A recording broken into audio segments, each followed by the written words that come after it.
What are the 5 reasons that you won't give up when life catch you on the blind side? When the messenger of misery visits you, what are you going to do? What will keep you in the game when life knocks you to the canvas? Life's going to punch you right in the face. Life's going to fire you over and over again. You're going to be told you're not good enough. Your faith is going to be tested. Your family's going to look you in the eye and say, how do we get health insurance the next month? I don't know. But I know we're going to make it. You know who's going to bail you out? You know who's going to come in to rescue you? You know who's going to come and save the day? No one. No one's going to come and do it for you. You're going to have to do it all yourself. See, the Buster Douglas that fought in the last fight was not the Buster Douglas that fought Mike Tyson. See, the Buster Douglas that got knocked down while fighting Mike Tyson had gotten out of an alcohol recovery center. His mother had died. His wife was ill with a terminal illness. He was considered a nothing, a bum.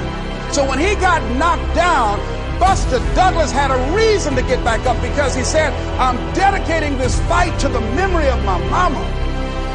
Life is hard, man. That's what it's about. Life is a challenge. If you don't work as hard as you can, if you don't sacrifice everything, if you don't get rejected and keep coming back for more, if you don't get your loyalty tested and your faith tested, you don't love that thing if you bail out. So if you fought through all that, that's love. So you've got to have some reasons that when life knocks you down, and it's going to. Hello, it's going to knock you down. When people disappoint you, and that's going to happen. When they betray you, and that's going to happen. When they lie to you, and that's going to happen. When they say, oh, you can count on me, and they won't show up, and that's going to happen. When you want to throw in the towel and give up yourself, and that's going to happen. When life collapses on you and catch you on the blind side, what reason can you remember that you can call on, that you can reach on, that can make you get back up? Find that reason. Because when life had knocked me down, I said, life, I'm doing this because I want to make my mama proud of me. I'm doing this because I want my children to have a better life than what I have. I'm doing this because all my life I've been told I'd be a loser, that I wouldn't make it. I'm doing this to make them a lie. I believe like Frank Sinatra, he said the best revenge in life is massive success. I'm doing this so I can become massively successful. And with that kind of courage, with that kind of affirmation and reason to empower me, I got a saying that when life knocks you down, try and land on your back, because if you can look up, you can get up.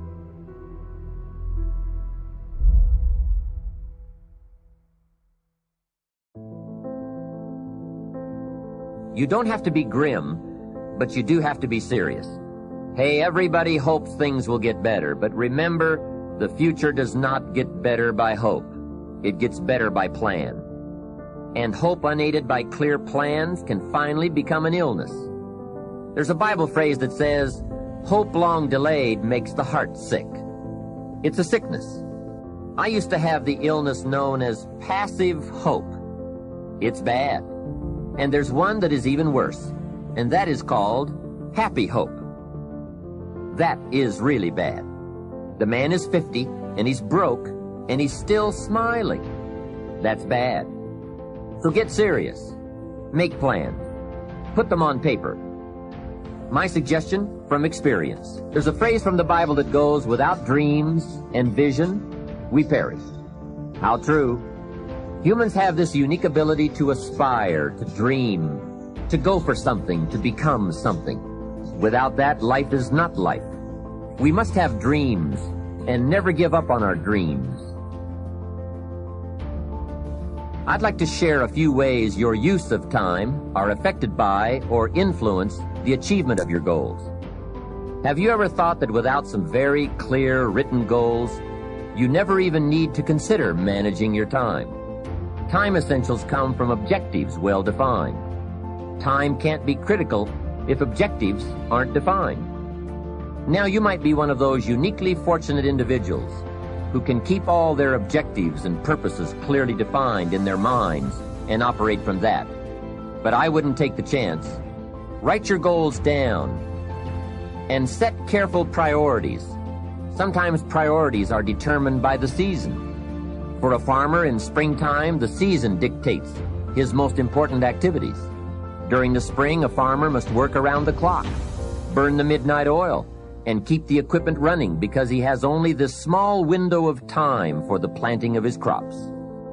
One of the difficulties of living in an industrialized society is the losing of the sense of seasons.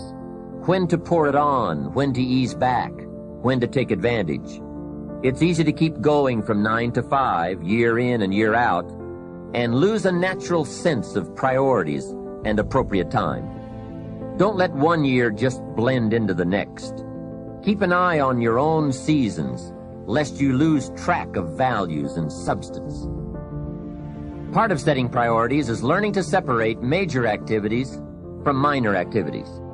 This is a whole skill in itself, but once you have learned it, it will pay dividends you won't believe.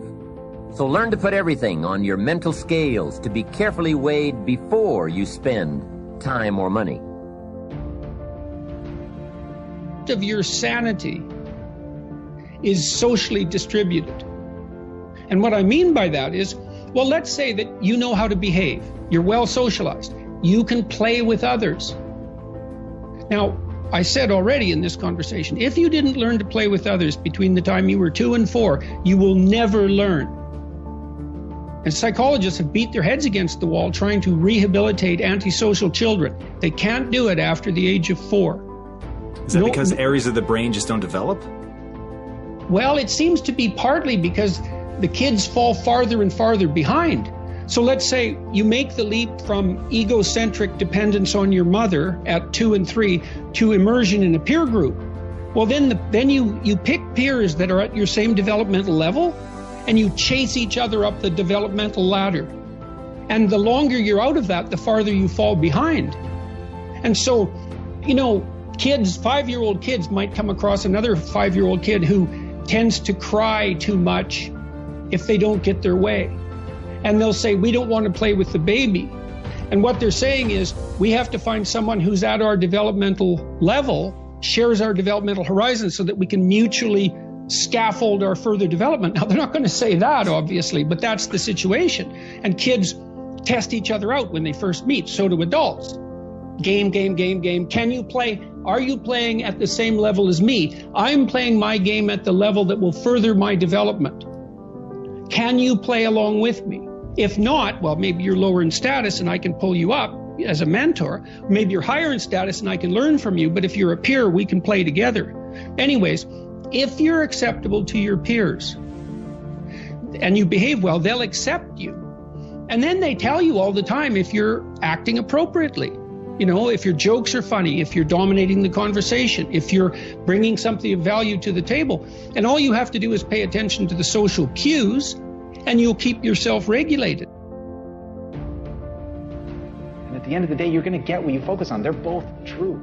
This is both the most amazing time that's ever happened, ever in recorded history. And yet real things that are terrifying are also happening. But where you put your energy, where you put your attention, where you put your focus, is going to determine what you see. And that is the most fascinating and the most important thing you have to understand about the way that your mind works. You get what you focus on. If you focus on the things that are bad, they will become real. They will become exaggerated. They will begin to monopolize your thoughts. You'll see them everywhere. It's called the reticular activating system. Your mind is literally designed to pay attention to the things that you notice. Once you notice a certain car, you see it everywhere. Once you notice a certain dog, you see it everywhere. Once you hear a certain name for the first time, suddenly you realize that that name has been all around you this entire time. But now that you're focusing on it, now that you're looking for it, it is everywhere. So whatever you look for, it's going to be everywhere. If you look for the negative, it'll be there. But if you look for the positive, it will overwhelm you. When you manage something, you do so to keep it going. Well, you don't need to keep time going. You don't even need to watch it. You can be completely unaware of it. You can go to sleep. Doesn't matter. Time just continually moves. Doesn't need you. It doesn't need me. It just keeps moving. We don't need to do time management because there's nothing to manage. It's automatic. It continually moves. What we need to do is priority management. With the time that is continually slipping away from us, we need to manage our priorities to maximize the time we have. So don't manage your time, maximize your time. How? By doing the things that are the most important to do at that moment. Make every day your masterpiece.